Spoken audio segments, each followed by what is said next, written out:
Greetings to the group. I got a unboxing. Save you the trouble of the tube that this came in, but this is another AliExpress rod. It's a RHC 762 heavy casting rod.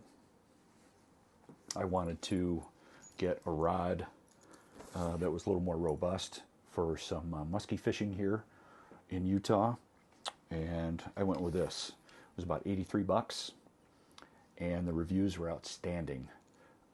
Took, I don't know, a couple weeks to get here, maybe less than that, maybe a week and a half to get here. It comes in this case, which is nice, but it's not as robust as some of the other cases I've received in the past. It's the heaviest rod I've ever purchased. It's getting caught on some stuff here. Some of the tags are kind of buried in the packaging because I haven't taken the tags off. It's the heaviest casting rod I've ever bought. It's rated, if I can read this, collapse this down a little bit, 1.5 to 3 ounces. And I am pretty stoked because it was cheap, and it's graphite, and it's going to serve the purpose of some heavy fishing with some heavy spinners and jigs and spoons for musky northern in this area. I looked at the reviews, and the reviews all gave it great stuff, and I haven't weighed it. I will weigh it though. Yeah, it's the RHC 762 heavy, extra fast, and the lure rating is 12 to 65 grams, and the line is 10 to 30 pounds. So I will put my vintage, which I reviewed, the Shimano Bantam Mag, on this. These reels I had in 1988. I first discovered bait casting in 1988 when a college buddy of mine said, hey, let's go on a fly-in, and I flew to with Luzon Aviation north of Sault Ste. Marie, Canada, to fish northern, and it was a great experience.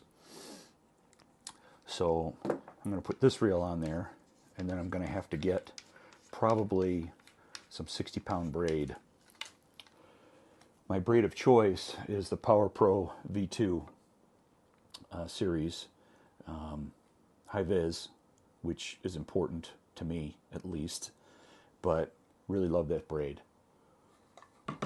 Yeah, I'll probably go with 60 pounds, although that's 30 pounds.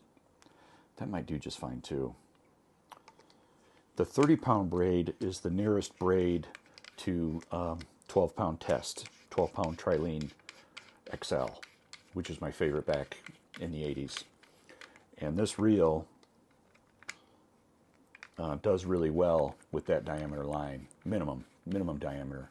I can't use anything less than that, or else all hell breaks loose. So putting that on there, I think it's going to be awesome. Of course, my focusing isn't worth anything because I have the phone set to, yeah, I don't know, the part that makes everything look more dramatic in the background. Don't know anything much about the Sharpen, although on the AliExpress it had the most reviews and the highest reviews of any heavy-duty rod, and it was fairly cheap. So I'm going to give it a try. It's got the tags and even came with the line keeper, which is really nice. And I'll put that line keeper down here. Or bait keeper, whatever you want to call it. So, another good AliExpress experience. I've yet to fish it. I don't know if I'll be able to fish it this fall. I will try. The boat's got to go into the shop in the 20th of October to get some starting issues worked on. But and it has a large number of guides. 1, 2, 3, 4, 5, 6, 7, 8, 9, 10. 10 guides. And that's another thing I look for when rod shopping, is the obviously the material of the rod, what it's made out of, its performance, its weight, and how many guides. A lot of times you'll find some really inexpensive rods with 4 or 5 guides. And you kind of know that that's just a really quick judgment call to understand that the rod is a little average or less than average, and the guides are important. And they're the Elkanite rings, Fuji Elkanite, which I think is fine. It would have been nice if they were titanium, but it is what it is for $85. And I think that was shipped too. I'd have to look. And this reel, a great performer, really good performer. If you can find these used, I hate to say that because they're hard to find used. The right-hand models, they're everywhere. You can get those. There's maybe 10 on the eBay right now, ranging from anywhere from 25 to 300 for those unusual types that think their stuff is worth that much. But if you can get one of these for less than 50, I'd get it. And it's got the fighting drag, which is nice because it locks down the spool. So when you set the hook, the spool doesn't move. It doesn't move. And then when you want your drag back, you flip it however you want to do it, get the drag back. And it has anti-reverse too. Great performer. I don't know why they stopped making them.